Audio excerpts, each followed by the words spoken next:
This song was written to rip a chicken apart too. I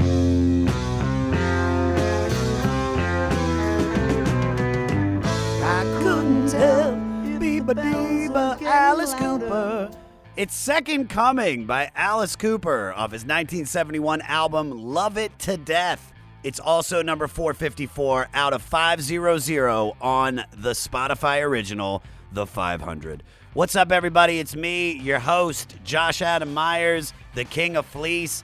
Thank you to everybody in the Fleece Army that is tuning in each week as we count down Rolling Stone Magazine's top 500 albums list from 500 down to 1. By the way, I'm also not condoning ripping apart chickens. Anyone who knows me knows that I love chicken, balsamic, marsala, and of course, Kentucky Fried. Guys, this Friday, we're doing a live taping of the 500 at JFL 42 in Toronto. Me and my good buddy Dan Soder are going to be breaking down the Police Synchronicity. Man, is this a weird album, but man, is it going to be fun to make fun of every breath you take with Dan Soder, guys. September 27th at 3:30 p.m. JFL Toronto. I want to see all my generals, all my captains, all my sergeants, all my privates, corporal, whoever. If you're in the Fleece Army and you live in Canada and you can make the trip and get away from work at 3:30 p.m., come. I personally will sign your fleece. Also, guys, do your Instagram stories. Take a screenshot of how you're listening to the 500 and tag me at Josh Adam Myers. And then why don't you go ahead and give a hashtag the 500 podcast. And then why not, maybe in bigger font, put hashtag Fleece Army. We're trying to get the word out. You guys are doing a great job. I know I do it every week, but trying to buy Lekka some new bonies. You know what I'm saying? Before we dive into the record, I want to give a huge shout out to Bill Burr. Last night, Bill and I went to go see Guns N' Roses at the Hollywood Palladium. Honest to God, I can pinpoint the exact moment in my life. I was 7 years old in my bedroom listening to DC 101, and they played Guns N' Roses' Appetite for Destruction in its entirety, setting it up like this band is hot right now in LA. They're going to be huge. Here it is. I don't think a band has ever affected me so much. Like, listening to it at that moment changed the whole direction of my life. Like, this podcast doesn't exist. The goddamn Comedy Jam doesn't exist. I don't even know if I get into stand-up comedy. And I know that sounds like a weird connection, but Guns N' Roses just, and Axl and Slash and Duff and Izzy and Steve and everybody just such a great band. And to be able to see him with Bill in such a small venue. Also, fucking Uncle Joey was there. Joey Diaz was there. We were partying. An incredible show. They played for almost 3 hours. They were having so much fun during that show at one point. And I mean, this is like 2 hours and 15 minutes into the show. And by the way, they started 2 hours late. So this is like 1 a.m. They're playing Wish You Were Here by Pink Floyd. They didn't write that, but they didn't care. They're that good. I'm telling you, if you are a fan of Guns N' Roses, go see them on tour. You know why they're so good right now? And I'm going to say this. They're so good because they broke up before they got shitty. They broke up right after Use Your Illusion, and then everybody, all that time, that was like, what, almost 20 years. And if they wouldn't have broken up, they would have probably put out some crappy music. So the fact that they broke up and then 20 years later came back together, just one of the hottest, one of the best shows you're ever going to see. Thank you, Bill Burr. Thank you, Duff's manager, Brian. And thank you, Duff, for the tickets. With that being said, let's find out a little bit about Alice Cooper. Released on March 9th, 1971, Love It to Death is the third album by American hard rock band Alice Cooper. Now let's clear up some confusion. Although lead singer Vincent Furnier adopted the name after their breakup and the start of his solo career in 1975, the band named Alice Cooper consisted of him, lead guitarist Glenn Buxton, rhythm guitarist Michael Bruce, bassist Dennis Dunaway, and drummer Neil Smith. The band formed in the mid-'60s at Phoenix, Arizona's Cortez High School from members of the cross-country track team, with the exception of drummer Neil Smith, who went to a rival high school. After high school and several name changes, the band moved to Los Angeles in 1967. They settled on the name Alice Cooper because it sounded innocent and wholesome, although they started the rumor that it came to them during a Ouija board session. With a freaky look of tattered women's clothes and smeared makeup and playing loud, heavy, psychedelic rock with a shocking theatrical stage show, audiences in Los Angeles either loved them or hated them. And it was at one of their hated shows at the Cheetah Club in Venice that the band met their future manager, Shep Gordon. And I'm going to stop right there because I don't need to tell you anymore when you have the dude that fucking lived it as your guest. My guest today is the supermensch himself and one of the world's most interesting men, Shep Gordon. He's the legendary manager of Sylvester Stallone, Michael Douglas, Wolfgang Puck, and our artist this week, Alice Cooper. You can see his documentary, Supermensch, The Legend of Shep Gordon, that was directed by Mike Myers. Not the serial killer, the guy from Wayne's World. This is it. We've never had somebody that fucking lived the record, and Fleece Army, you get that today, and I couldn't thank him enough for taking time out of his busy schedule to come and join me on the podcast. Rate, review, and most importantly, subscribe to the 500 and listen free on Spotify, guys, or anywhere you get your pods, but listen on Spotify. Follow me at Josh Adam Myers on all social media. Email the podcast at 500podcast@gmail.com. And for all things 500, go to our website, the500podcast.com. Well, guys, nothing left to do but say, here we go with number 454 out of 500 with Love It to Death by Alice Cooper.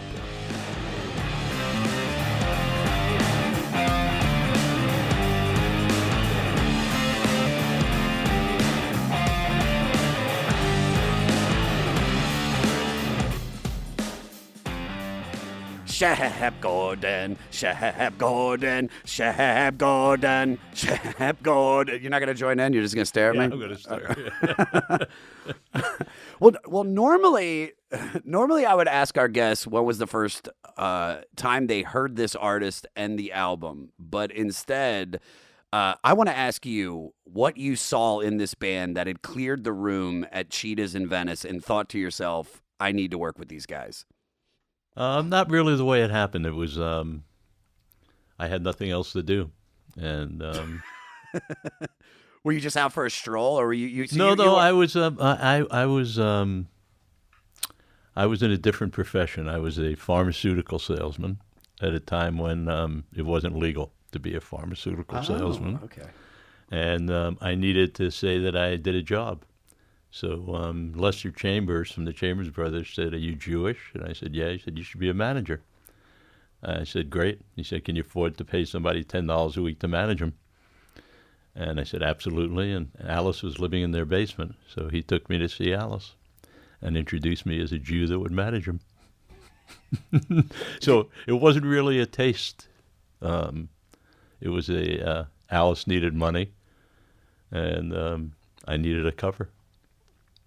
But did you guys hit it off immediately? Yeah, immediately. Yeah, we became friends immediately. But I certainly didn't take it seriously. I mean, for me, there wasn't even a thought of being successful. Really? Yeah. So you didn't see that thing that you were like, okay, I can work with this. It was just, all right, this is the job that I'm going to do right now. And if I do a good job, fantastic. And if not, it just pays my bills. And yeah, it wasn't even do a good job. Alice was probably the least liked band in Los Angeles. It was guys named Alice who were wearing dresses. This was not anything that was going to have any chance to make it whatsoever. So it was very different. You know, there was a street scene. Frank Zappa had sort of developed this street weird thing. Wildman Fisher who was, I don't know if you know the roster at Straight Records. No, I don't, please. It was Wildman Fisher, who played a cardboard guitar and lived in an insane asylum. The cover of the record was him stabbing his mother to death. Oh, that people probably love that. Love that. There was the GTOs, who were the girls together, outrageous, who were the first groupies. They weren't singers, they weren't performers, they weren't musicians. And Alice. That was so it wasn't conceived for success. It was later on when people were getting arrested in my profession. And as the band manager or no, the as pharmaceutical? Yeah. That I needed to do something to make a living. And Alice needed to do something to make a living, and we sat down and said, let's do this. So where were they at when you met them? I mean, just completely unknowns? No. They were a very big band from Phoenix. I wouldn't say very big. They had a top 10 record from Phoenix. And in those days, every band would come to the Sunset Strip, a place called Gazzari's, the Whiskey A Go-Go, and you'd audition and try and become a star. So it was bands from every city in America would converge. And you needed something to be a little bit different. And they were Alice Cooper, and they were really different. But it was at a time when the Grateful Dead, Jefferson Airplane, It's a Beautiful Day, San Francisco really laid back, playing dungarees, don't do anything. And all of a sudden, here came these freaks. So the first album, Rolling Stone said, this is something that Walt Disney had the good sense to leave in the can. Yeah. It was just a different thing. So when we decided to really get serious, that this was, we were not teenagers anymore. The strength that Alice really had was that people didn't like him. So when we looked for a strength, what's our strength? How do we actually make a living doing this? Our connection to the audience was hatred. It wasn't admiration. And that has always been an effective tool in the making of musical phenomenons, is hatred of parents. That's a common thread. Elvis Presley, you couldn't see the hips on TV. So we realized, wait a second, we got there naturally. If we could get a parent to say, I hate Alice Cooper, I hope you never go to that concert, we know the kid was going to go, that's my favorite band. Who exactly are they? They're going to ask their friend. But and where Love It to Death came from was our realization that, wait a second, this could actually work. Now we better have music.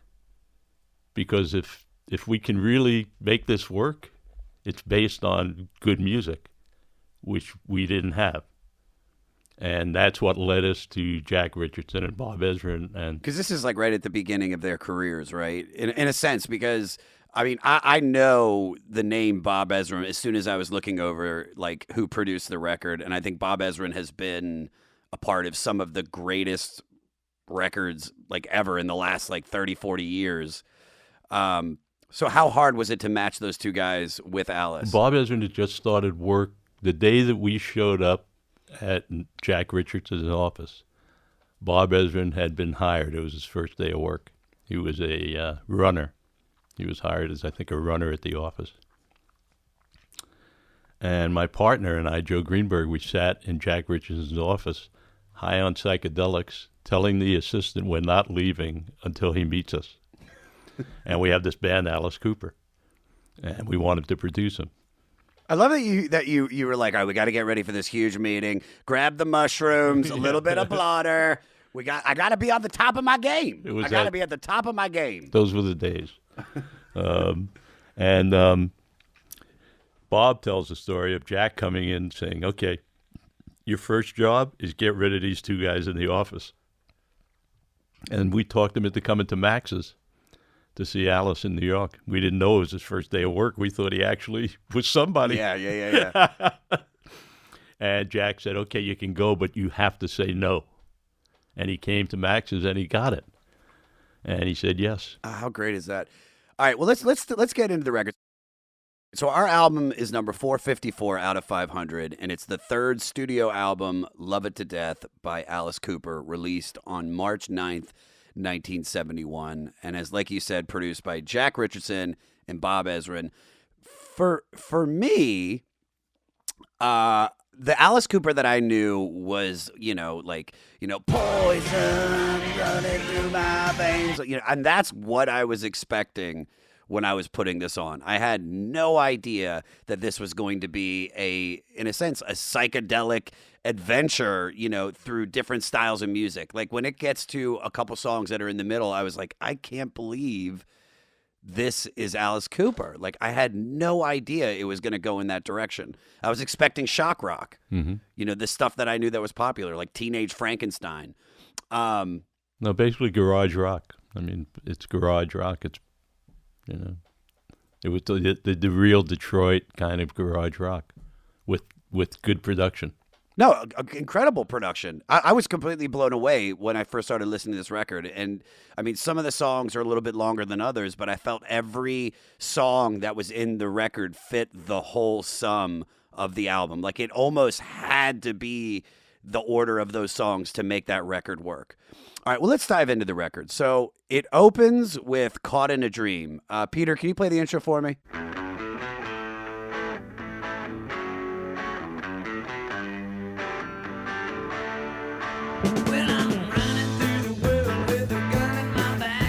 All right, so this is the second single released from the record. For someone that associates Alice Cooper with sinister themes and spooky music, this sort of caught me off guard because we did All the Young Dudes by Mott the Hoople, and I was like, it's 100% to me sounded like something off of that record.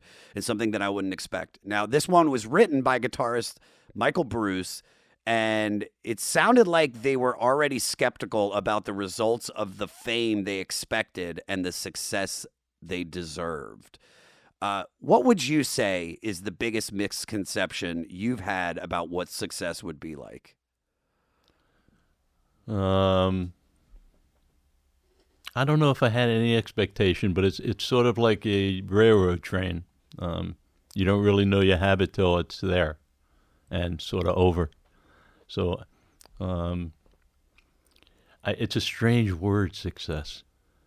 There's a lot of parts to it. I think you're successful when you're supposed to be happy and you're really miserable. That's usually the first sign of success. Sure. But I think for us, again, those times were so different. I think we were probably doing 2 albums a year, maybe 3 albums a year. I don't even know when the second one came, but you were constantly in the studio. And 1971, I believe, was Love It to Death. 1972, Alice did the biggest tour in the world. There's a book called Ride in the Limousine that Billboard put out. And the 3 biggest tours of 72 were the Stones, the Who, and Alice. And Zeppelin, Who, and Alice was the biggest. So we were just on a whirlwind. We had private planes and marching bands meetings. You didn't have time to know if you were successful or not successful. But again, I think the biggest sign of the success was it looked like you should be thrilled, and we were all miserable in some way, shape, or form. And I don't mean that in a horrible way, but none of us had found sort of our path. So you're chasing stuff, you're jealous of other people's success, you're greedy, you're paranoid. Just all this. It's very hard to deal with success. Stuff comes so fast at you. So this was almost instantaneous. Like this came out and it just changed everything for everybody involved. Were they afraid of the success? I mean, ideally, when you're getting into a band, I mean, the goal is to be like, as a comic, it's like my goal is to tour and to be able to make a special and to see myself on that path. I mean, for someone now, I'm able to be grateful for that. I think the criteria for success first criteria was that we could buy lunch. Yeah, dude. That was the first, oh my God, we can actually eat. Yeah. And then people will start buying you meals, and you're still the same person. You're still wiping your ass, and it smells, and now all of a sudden, you couldn't get a meal 4 months ago, and now people are throwing caviar at you, Yeah. which you've never had before. So I think it's success is one of the toughest things to deal with. So in some ways, better to be in a blur and not even realize you're successful until you can take a break and get some help. But I think, if you look at all those rock bands, all damaged, either dead or damaged. Very few survivors who didn't.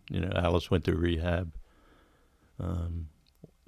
Almost everybody who got me in the business, Jimi Hendrix dead, Janis Joplin dead, Jim Morrison dead. Everybody from the Pool the day that I started in my business who introduced me to Alice, for the most part, gone. So that's success.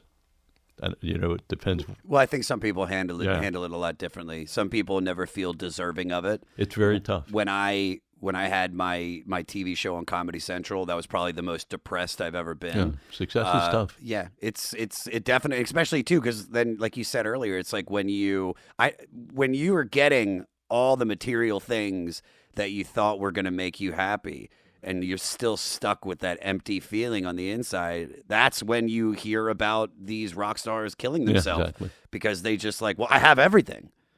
What was it like in the studio when you guys were making the song? It was really interesting because they gave real structure to stuff that never had a structure. This is Bob and Jack. This is Bob and Jack. Really gave it a structure. 18 was a completely different song. They restructured it completely. It was I don't remember the name of it, but it was a completely different song. It went into a big jam. Same thing with Caught in a Dream. What we started to also see was Alice's amazing ability to mirror what was going on in society. It was almost like if you listen to the lyrics of his songs, they really mirror what's going on in the world and in his life. And that started to come out. That had never been there. I had never seen that before in their lyrics. So not only did structure come in, but relevance came in. Things like I'm 18. Yeah, let's dive into that because you brought that one up. Here, let's play a little bit of it. Play a little bit of 18 for me, Peter. 'Cause I'm 18, I get confused every day. 18, I just don't know what to say. Funny fact, allegedly, this is the song Johnny Rotten sang to audition for the Sex Pistols. I don't know if you knew that. Yeah, one of Alice's songs was it 18? Yeah, it was 18. It was 18. It yeah. was 18. Yeah. So after Warner Brothers acquired Zappa's straight record label, they released this as a single before they would allow the band to record an album. No, it was. This is one of the most complicated, and it's hard for, I think, a layman to understand, and it's something we really don't talk about much because there's no reason to. But it was a very dark era. What's going on in 71? Like So- 71, so- is that so here- is that Vietnam and shit like that? All that stuff had just ended. Reagan was there, but it wasn't so much that. It was, when I say a dark era, it was a dark era in the music business because artists, it wasn't a sophisticated business. It wasn't like it is today. So you had a lot of outlaws making up a lot of their own rules, doing it in their own ways. Alice ended up on Straight Records. Straight Records signed acts that had no chance of success. That was the theory of Straight Records. I think I told you who all the artists were. Yeah. We could never quite figure it out. We went in to do our first album. We had never done an album.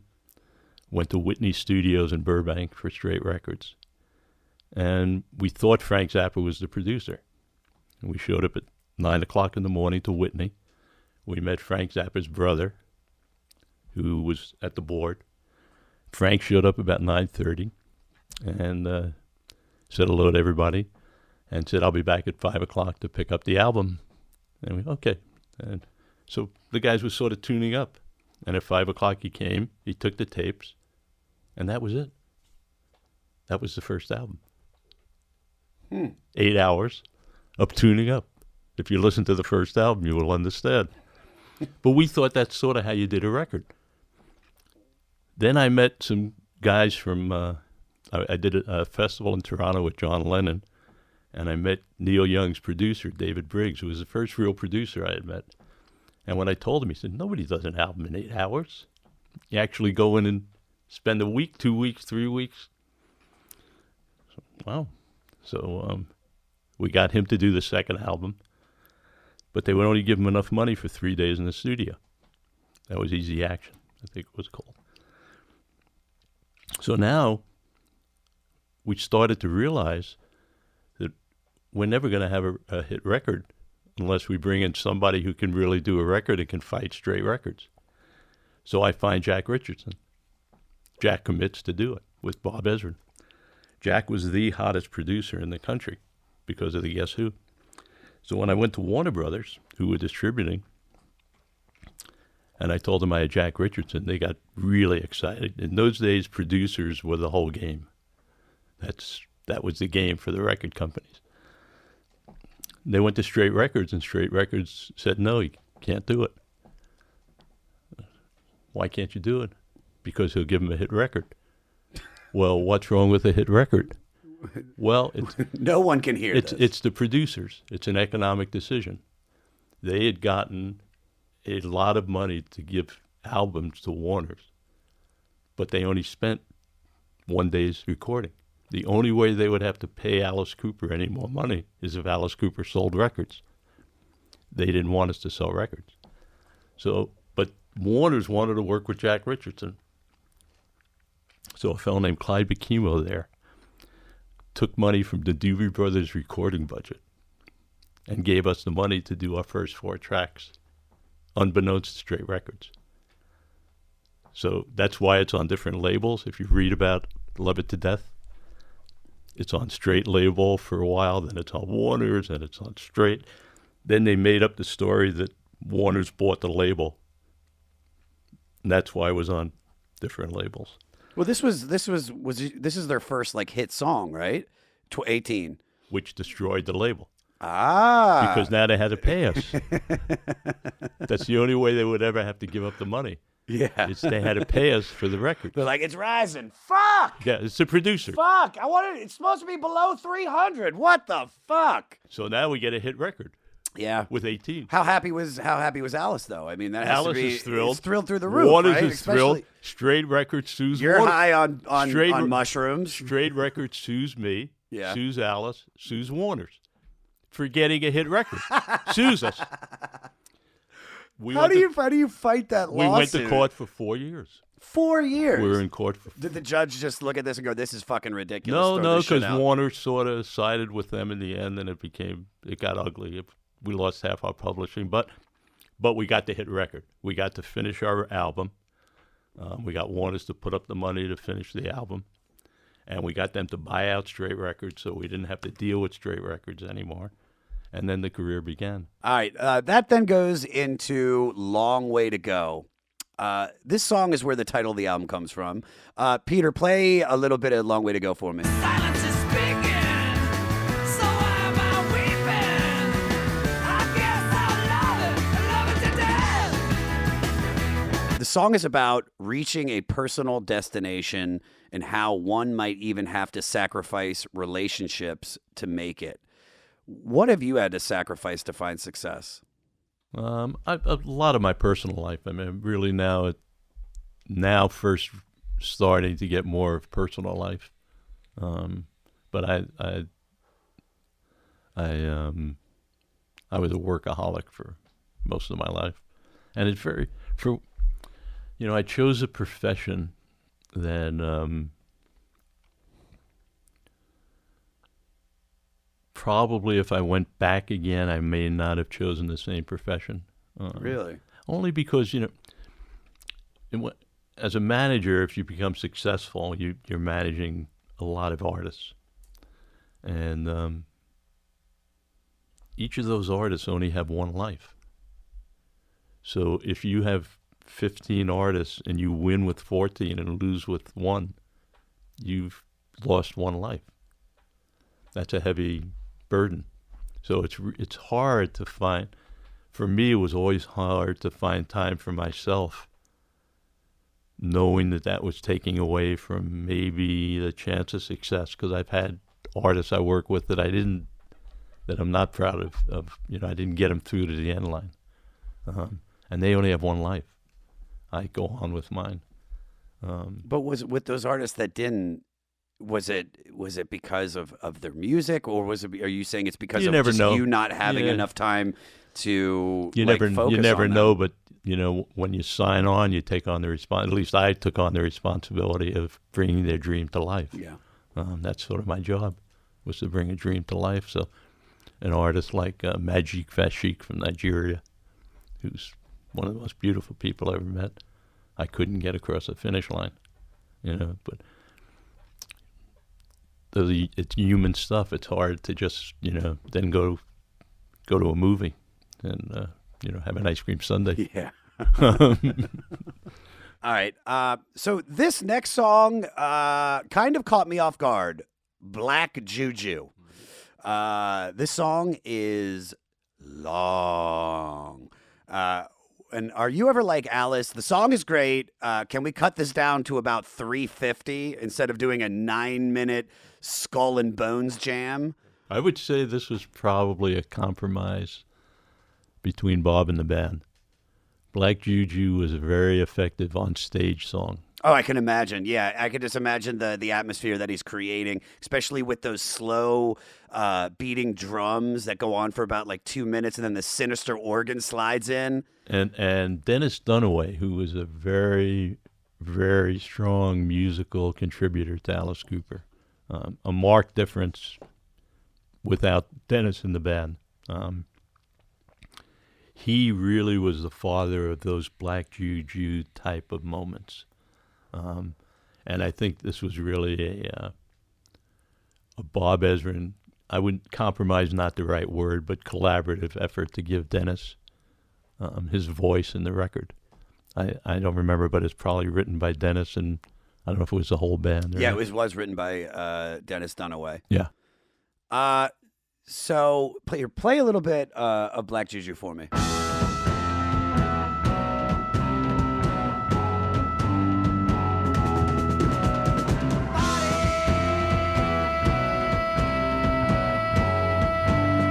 This was the moment in the album, listening to this, where I was like, "What the fuck?" Like, this was not what I expected, because it's got this progressive, gothic, almost Doors sound Arthur to Brown. it. Yeah. Sort of Arthur Brownish. Yeah, Doors. but I mean, and then there's these fucking like dynamic sections, and there's whispers, and then there's screams, and there's chants.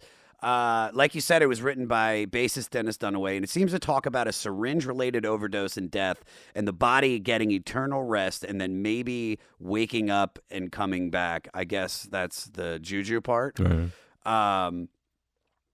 That's very, very Dennis influenced. Yeah? Yeah. That's it. All the the mood music that appears on the albums. That's always Dennis. And a very important part to Alice Cooper. Alice and I talk a lot about that piece has never come back since the group is disbanded. That everything else sort of can be replaced, but that Dennis... The connection that they had, and just his sound, his feel, Dennis, very unique, and a very unique bass player, great bass player. When did they split? Split in 74, 75. Was it just, was there an incident? No real incident. I think a real difference in opinion on the direction of the group. Which way did Alice want to go, and which way did Dennis want to go? And I really wanted to go theatrically.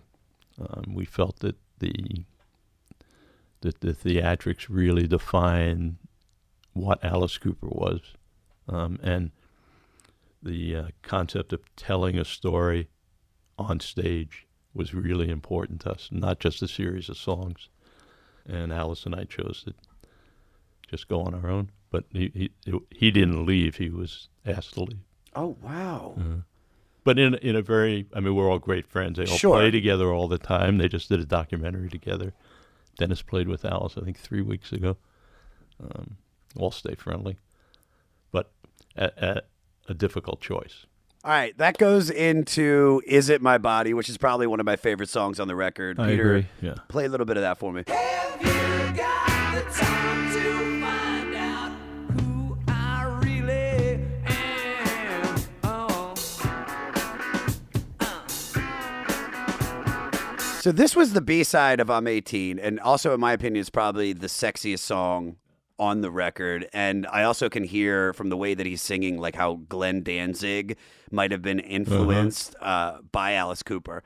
Lyrically, it's questioning the motives of his attractiveness to his lover and his lover's attraction to him. I think it's a bigger, although I never really discussed with Alice. To me, it's a bigger issue. It's, here is a guy named Alice Cooper, and there was an overtone. You have to remember that in those days, nobody was coming out of the closet.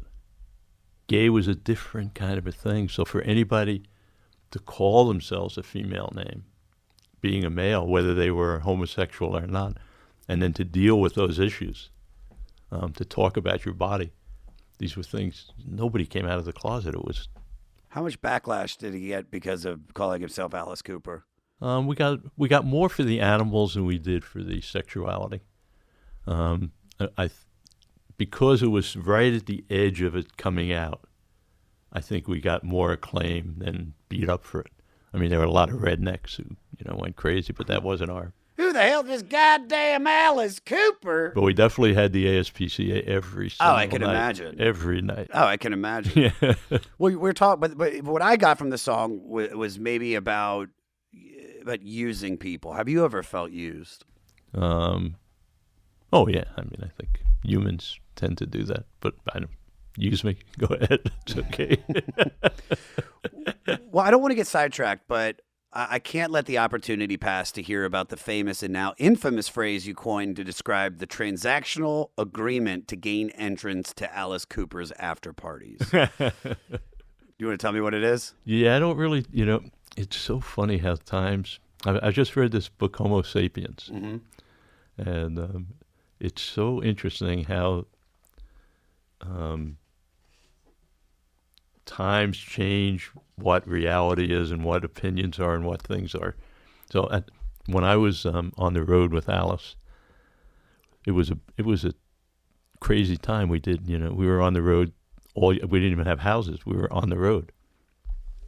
And in the first year or two of being on the road, I never was very aggressive with women. Never was my thing. And I would constantly we have a party every night. I constantly hear the roadies or the band or the guests or the opening act talking to these women that they knew they would never see again probably in their lives. How much they loved them. Oh, I love you, I love you, I love you, I love you. Only trying to get them in bed. And we're leaving town the next morning. That was the rhythm of the road. And there was something about it I found so offensive. Not the fact that you were having a one-night affair, because I love that. I'd love to have any affair. Yeah. But to lie about it, both parties knowing that this has nothing to do with the truth. I love you, you're the only one for me, blah, blah, blah. What's your name again? And I said, I don't really want to do this, but I do want to have sex. I was horny. So I said, what would be an honest approach? Transactional. They want to come backstage. I want to get off. So I made up T-shirts that said, no head, no backstage pass. Now, up until the Me Too movement, I had a documentary come out. And whenever I would show the movie, it would be a little moment of that. At the end of the movie, I'd talk about wanting to have a child. And there would always be women in the lobby when I'd come out of the movie going, want to have your child, or can I get a T-shirt, or, making fun of it, until the Me Too movement. And 2 years in a row, I did the same event, Summit at Sea. In the first year, I had 20 happy women outside. And the second year, people were it was the night of the election. And women were like, you chauvinist pig, you animal, you. So I don't refer to the shirt anymore, and I apologize to anybody who was offended. And completely. Times have definitely changed. I wouldn't wear that T-shirt. I don't wear the T-shirt. Can I have one though, so I can? It doesn't. It burns. Just in case if it comes back. I don't know. I'm going to see Smash Mouth in a week, and I want to show him that I'm down to meet him. All right, that goes into "Hallowed Be My Name." Now, here's some more Doors or Deep Purple style prog rock organs starting this one. I also think there's some Frank Zappa's Mother's influence as well, but most people probably won't get that. Peter, play a little bit of "Hallowed Be Thy Name." You find you go up, you short on your way down. Cursing the lovers, cursing the Bible. Hallowed be thy name. I like the song because I like the cadence of it. The ski ba doo be doo, ski ba doo dee. Like I started singing this as I was going through the supermarket the other day, and I was like, I need to get eggs and I need oatmeal. There it is, oatmeal.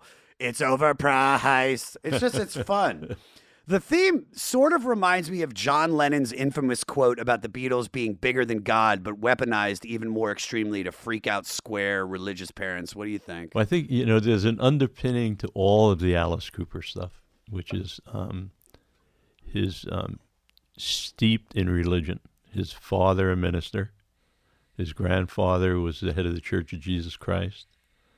He married the daughter of a minister. Religion has always been a overpowering influence on his life. So you hear in these lyrics him questioning, the Bible's always written, and he's always playing around. It's part of his foundation. And I think in these early albums, confused about where he fits in with it. Well, I also feel like it adds a little bit of, because with religion there's light, and then when you venture away from that, there's darkness, and that adds to the theatrical show. I just went to go see Iron Maiden like 2 days ago. I mean, there's a whole section that Bruce Dickinson's running around with this like glowing cross, and he's like waving it around, and in the next song he's playing with swords, and it all has this very religious experience to it, especially when you're in the audience watching this star that you worship because you love their music. I mean, it's a very religious experience. So to put that kind of, vibe into his music, I mean, it makes perfect sense. Yeah, it's great. They do great shows. What was it? Oh, it was at one point Bruce Dickinson had flamethrower arms. I was like, what the fuck is this shit? It was great. It was great. It was the most unattractive audience I've ever seen in my life at a concert. I always laugh. Fucking Dave Murray lives across the street from me. Oh, they're the ugliest band I've ever seen in my life, I said dude. to him, I was at last show I was at of yours, there were 6 teeth in the audience. Oh, yeah, collectively 6 teeth. Oh my God! It was definitely an experience. All right, let's go into my favorite song on the record. This is the one that I'm going to take away from this album. I shared it to all of my friends, like my friend Bill Burr. I tried to get him onto this record, and we were driving home from smoking a cigar last night, and I put on Second Coming, and it just blew him away. Play a little bit of that for me, Peter. Just come back to show you all my words are golden. So have no doubts before me. I'm the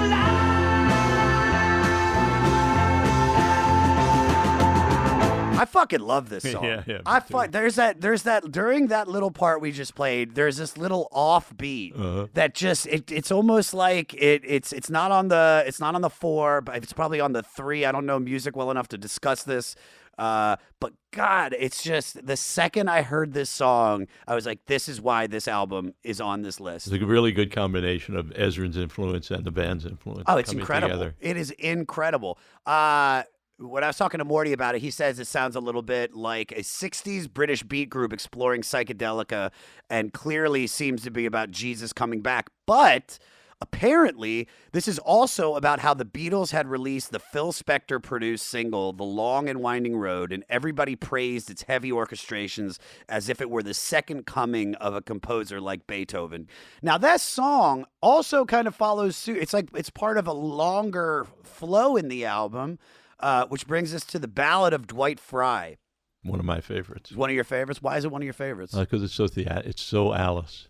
I don't think there's anyone else who could do this song the justice that Alice does. Yeah, it could, like, once again, it was kind of like that Black Juju thing that caught me off guard because it starts off with that childlike voice asking, like, Bobby, where's Daddy? Monica Which is- Lauer, who we see all the time, is a girl who lives in Santa Monica. She would give us food. She was a friend of the band's, and she'd feed us once in a while. And we see her at every show.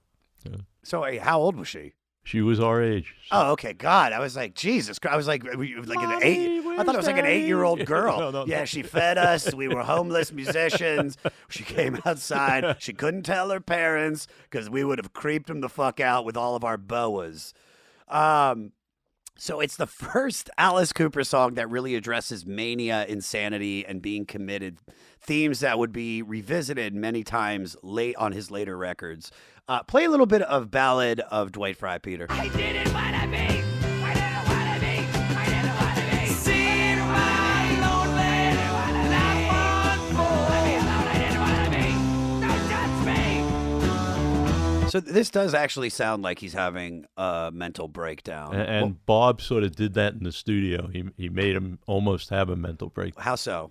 I don't remember if he put him in a straitjacket. Yeah, well, that's what I have right here. It says when the song was performed live. Well, I know when it was We performed do it live in a live, he straitjacket. put it in the street But he did something in the studio. He had him down on all fours. I wasn't there that day, but I remember hearing about it. I think he encased him in a cage. Maybe he built like a cage around them.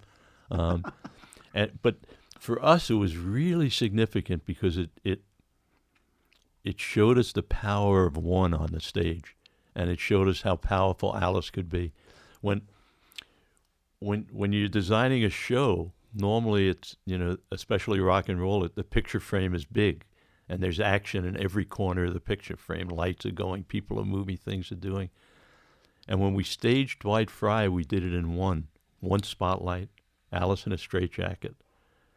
And we saw for the first time the power that had. And that's become an important part of all the shows. There's always those moments where we have stillness, just Yeah. like it translates to stand up as well because if I move on a punchline, I lose the gravity of the punchline, and I've learned to stand still. And I mean, like you said, it's like, listen, I've seen some bands. I went to go see Massive Attack. I don't know if you're familiar with their music, British band, British trip hop, and I love their music so much. The show was good in the sense that I got to see the band, but also they just stood there the whole show. And it was powerful to an extent at certain parts, but then You see Bruce Dickinson. you see Bruce Dickinson fucking, coming out wearing an eyes wide shut sex mask with flamethrower arms and a fucking full-size airplane above us. And and fucking Steve Harris shooting the bass. And I'm like, that's fucking rock and roll. And then you go back to these British motherfuckers and they're like, he's the man who lived next door. And I'm like, all right, dude. Now, Alice was a huge fan of the classic horror movies, so Dwight Fry was an intense actor in the 30s who specialized in deranged and unbalanced characters. Uh-huh. He was nicknamed the Man of 1,000-Watt Stare. That's my ex-girlfriend's name, too. And one of his signature roles was the 1931 Bela Lugosi version of Dracula as his lunatic henchman, Renfield, who gets committed. Yeah. Were there any famous managers that inspired you, or do you make your own inspiration? I was inspired by him not from legend, not necessarily. I never really interacted, but Brian Epstein, of course. Of course. Colonel Parker with Elvis. I was always mystified by him. I thought that I would say my guiding thought whenever I was trying to think of what to do for Alice was Colonel Parker not letting Ed Sullivan show Elvis's hips on the TV show.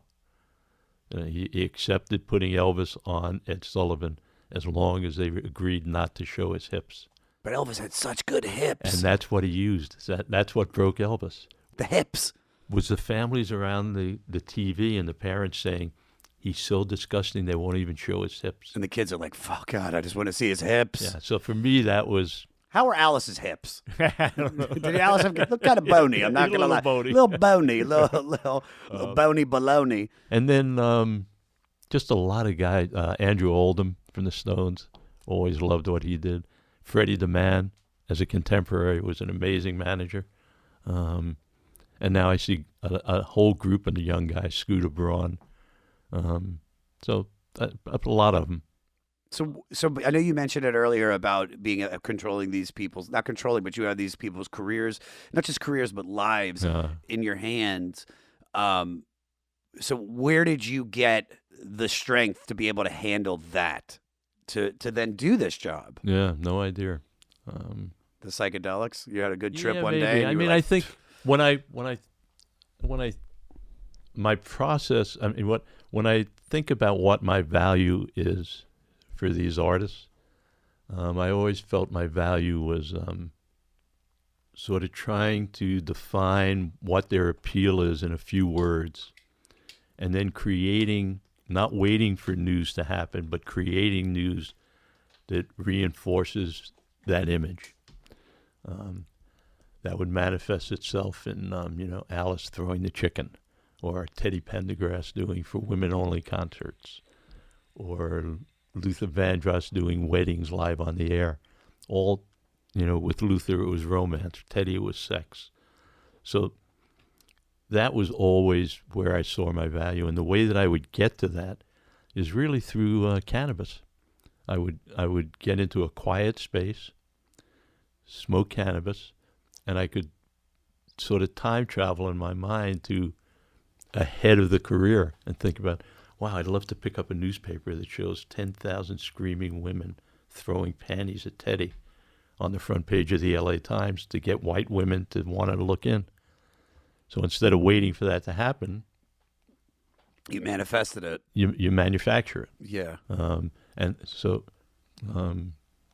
I think for me that's the process I still use. It's a very spiritual way to do it. I mean, to be able, like I said, to manufacture, manifest, whichever way you want to call it. Has that spirituality always played a big part in your, not just choosing of artists, but the direction, or? No. Later on in my life, I started to feel a spiritual connection to the planet, but not. Was there an incident? My first defining moment was I did my first movie. What was it? Called The Duelist. It was Ridley Scott's first movie. Fuck yeah, dude. And we won the Cannes Film Festival. Nice. 1977. And I got taken by Paramount Pictures to a restaurant in the south of France called the Moulin des Mougins. And in the room was all my heroes, Clint Eastwood, Kirk Douglas, Anthony Quinn, James Coburn, like all these, I was 30 years old.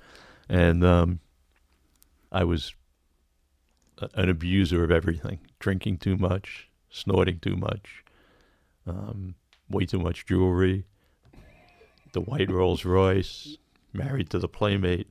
I was headed for a disaster. And I sort of knew I was enjoying every minute of my life, but I knew I was headed towards a train wreck. Even though I was enjoying the minutes, I knew that the years were not going to be kind. And I could see in front of me all these people who had taken the same path. And their knees are jumping, and they're looking around the room, and they're smoking cigarettes. And I said to myself, I don't want to become one of them. That's not... I just wanted to buy dinner. That's what I got into this for, so I could eat. And into the room walked this beautiful man, all dressed in white hair, very calm. Like, I said, that's who I want to be. And it was a chef who I went and introduced myself to, and ended up, he became, there was a show called Kung Fu.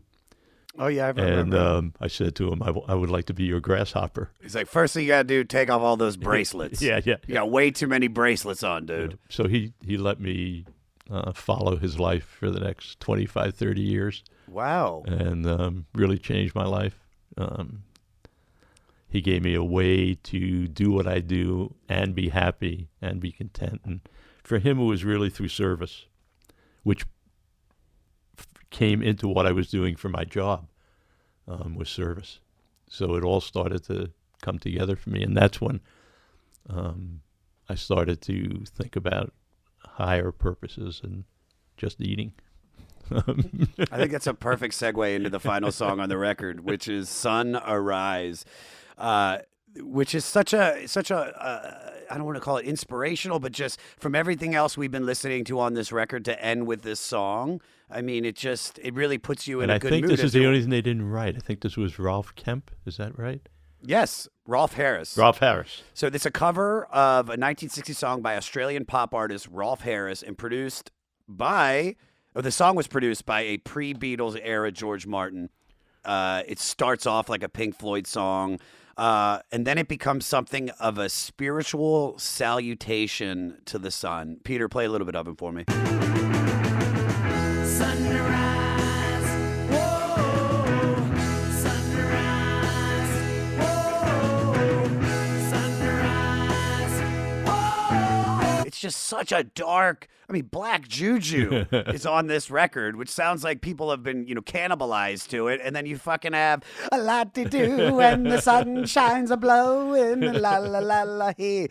It really threw me for a loop. I was like, is this the same record or is Spotify on shuffle right now? Because it didn't make sense. How do you feel? What do you feel when you hear this song?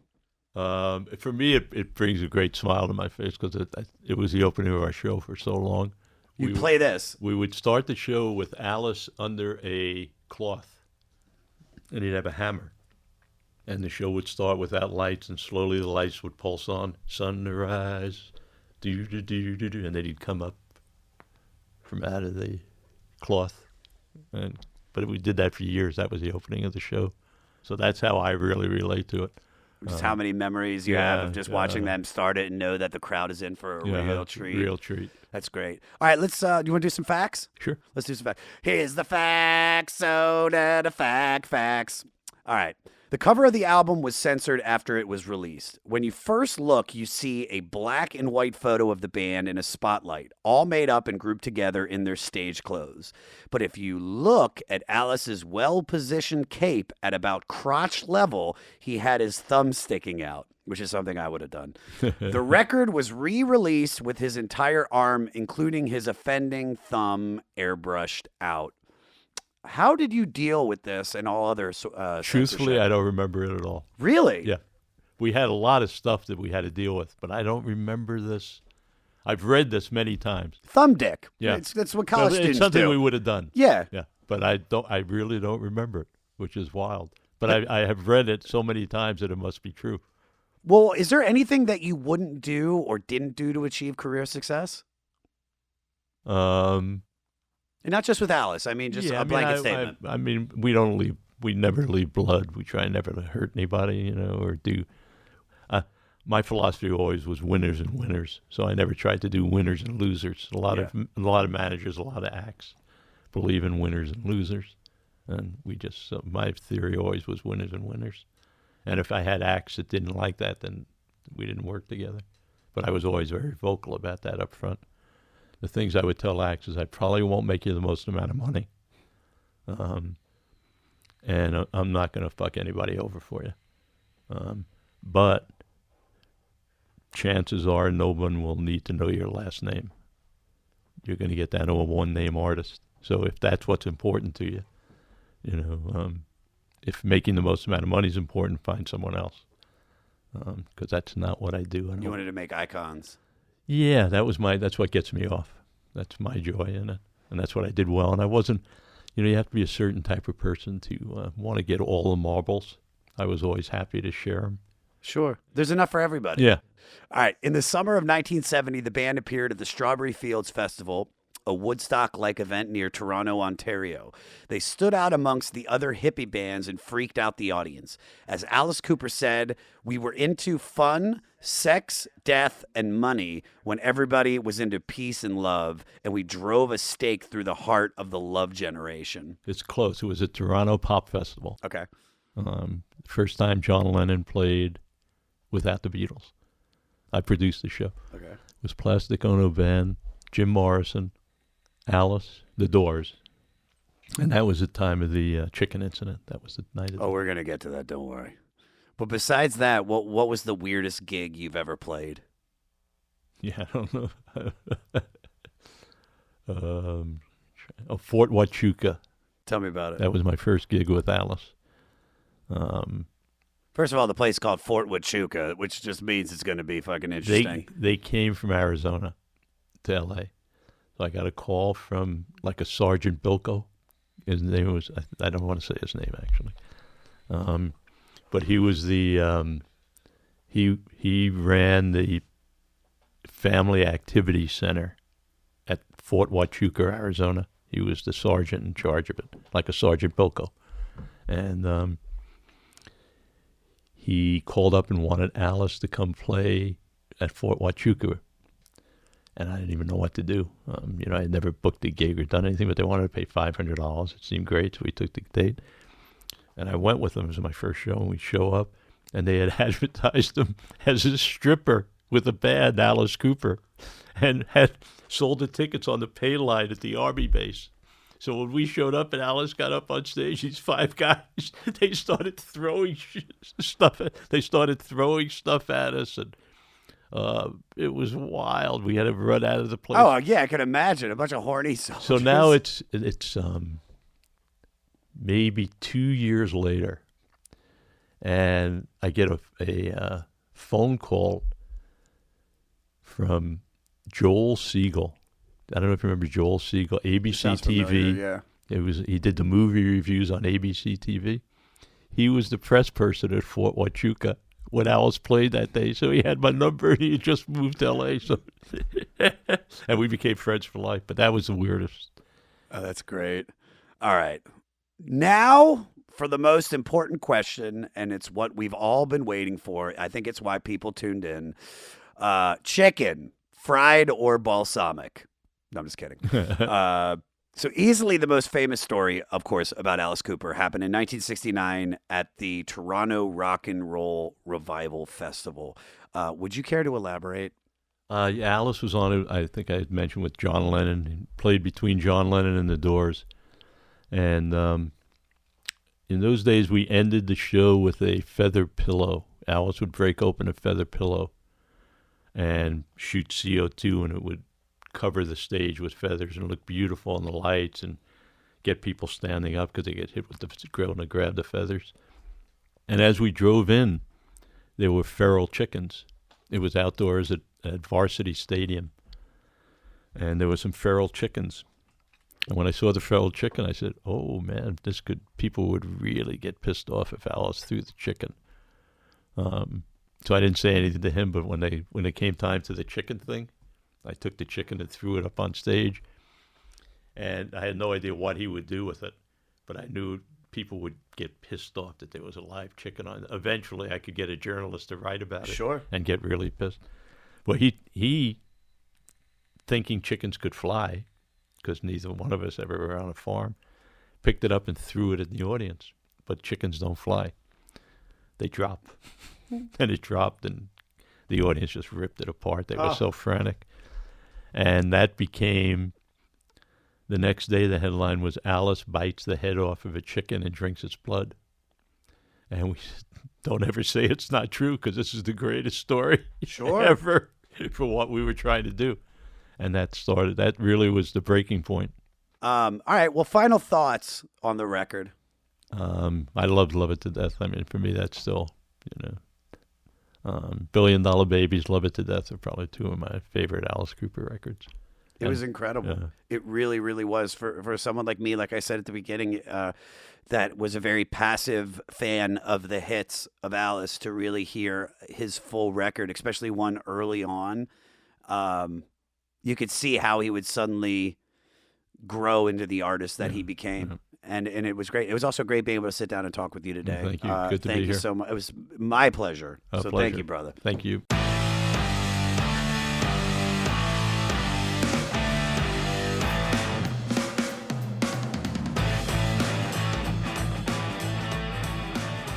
A legend. A legend. For all things Shep Gordon, guys, go to shepgordon.com. And if you want to find him on social media, it's at Shep Gordon. I'm going to be posting his Spotify mixtape on the website. You can find all things 500 at the500podcast.com.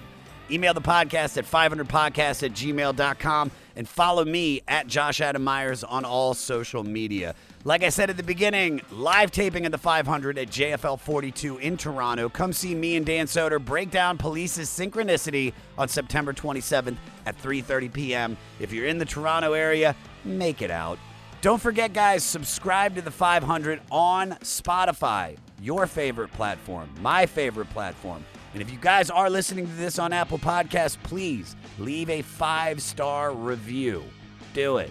Follow the staff of the 500 at DJ Morty Coyle, at Avery Funny, at JT Podcast Exec, at Badass Wizard, and at Real Matt Pinfield.